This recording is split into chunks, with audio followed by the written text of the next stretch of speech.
Good morning, guys, or as some people would say, good morning, skies. Uh, Two videos. First one quite short, just I would see as a final follow-up to a campaign that lasted the best part of 2 years, if not a little bit more, counting even before that, the time that we discussed issues relating to the pandemic on American radio. And that was way back in February 2019. Remember, patient 1 was in November of that year. Leave that aside, it's not important.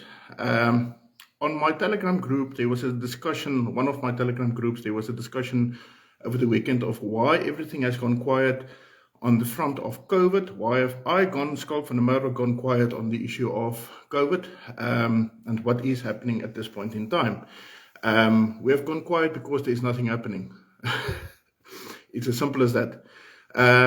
Through persistent and consistent hard work from employees, from a host of legal minds, trade unions, I'm not going to even mention everybody involved, my role, etc. We attained a level of containment, no pun intended, of this pandemic and the scare around the pandemic, that at this time, at this point, we simply don't have the issue as pertinent any longer. COVID-19, that is. We have few companies holding out, few companies trying to introduce their policies only now, totally late, but it's very few in numbers that still persist.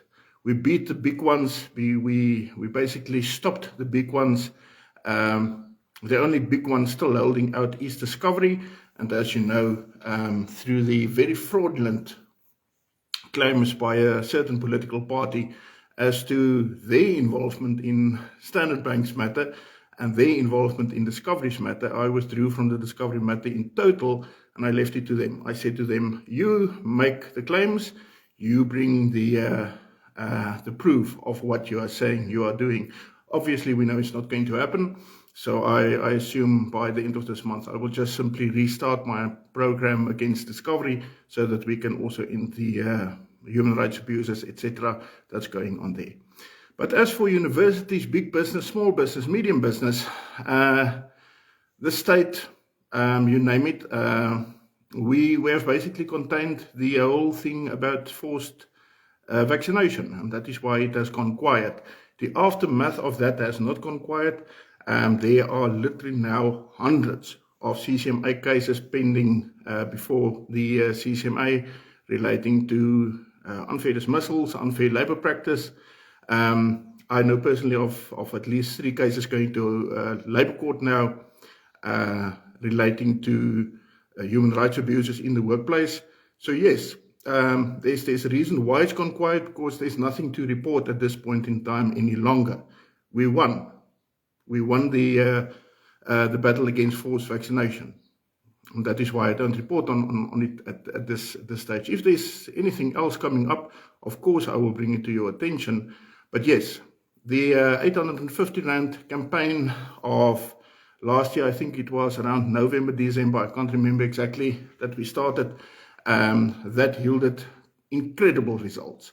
I made a basic agreement with those people in the workplaces who could not afford in any way to defend their rights and to defend themselves against the employers in forced vaccination situations, that those that can afford it, 5,000 income salary income per month or above, those people could afford my services for 850 Rand, and therefore I charge them that.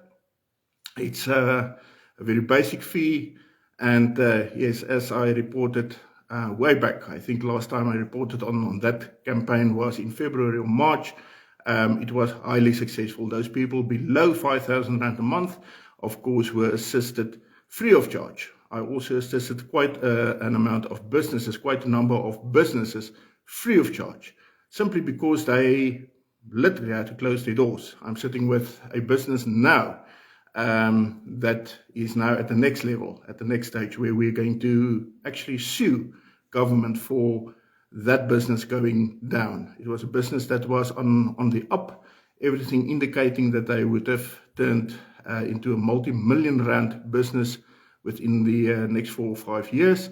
And because of COVID, their doors literally had to be closed, shut. Not even the chances of reopening afterwards, because they basically lost all the contracts and all the business that they had previously.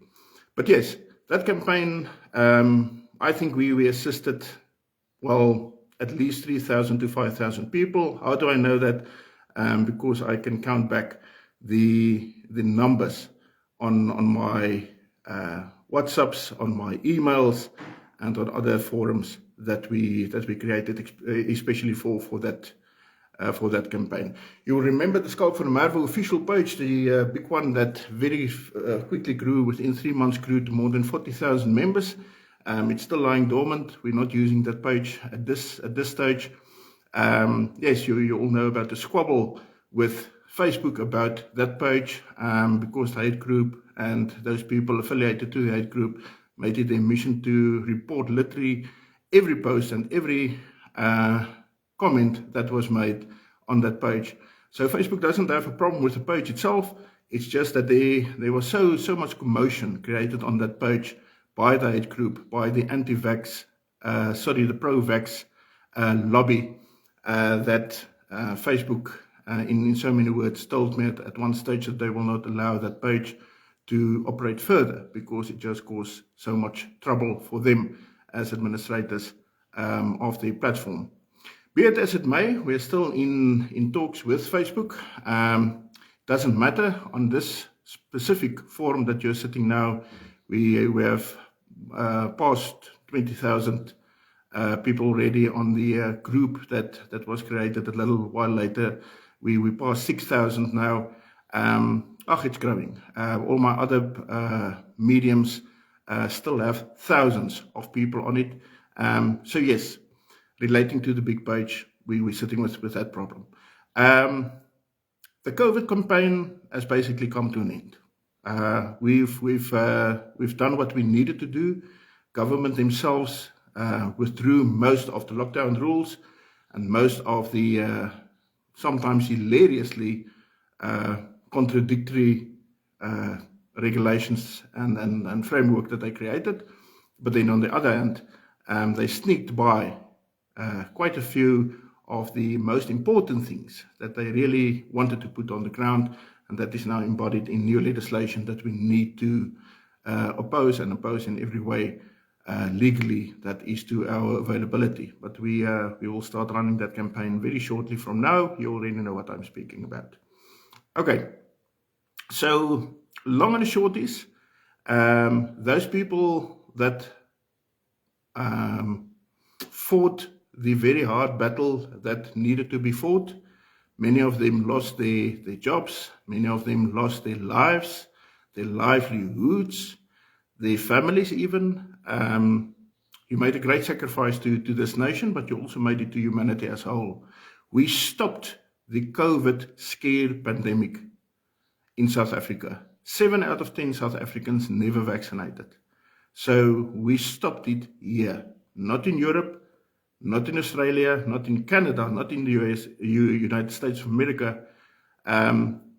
We stopped it here, on this holy ground that we call South Africa. So you are South Africans of all backgrounds, and all religious groups, and all political backgrounds.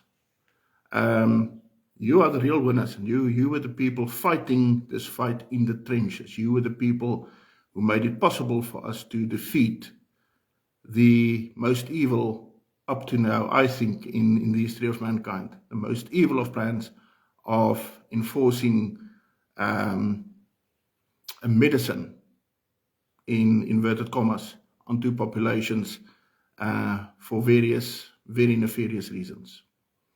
So yes, my salute absolutely goes to you guys out there.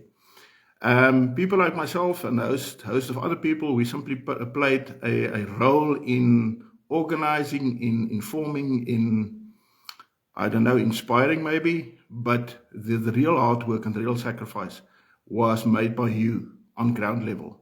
You with the troops, you fought this battle, and you won it. You won it. And that is why we are now quiet on the issue. We will not be quiet on any other issue, and that is why we started now with a host of other programs, Leonie included.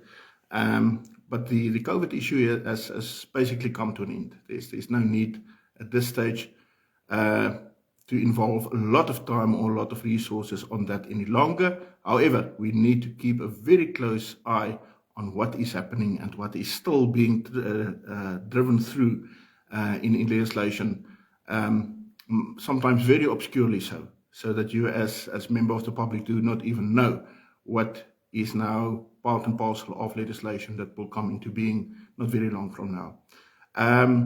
But yes, in short, that is relating to COVID. That is also my first live video this morning. So yeah, next video is going to deal with totally different subject matter. So for now, we are calling it a victory on the COVID front. A few skirmishes that still has to be fought, a few little islands that still needs to need to be taken, but we can really call it victory. 70% of South Africa, 7 out of 10 South Africans never vaccinated, and we basically stopped the whole issue of forced vaccination and human rights abuses in workplaces. So yes, I think we can pop a bottle of champagne on this one.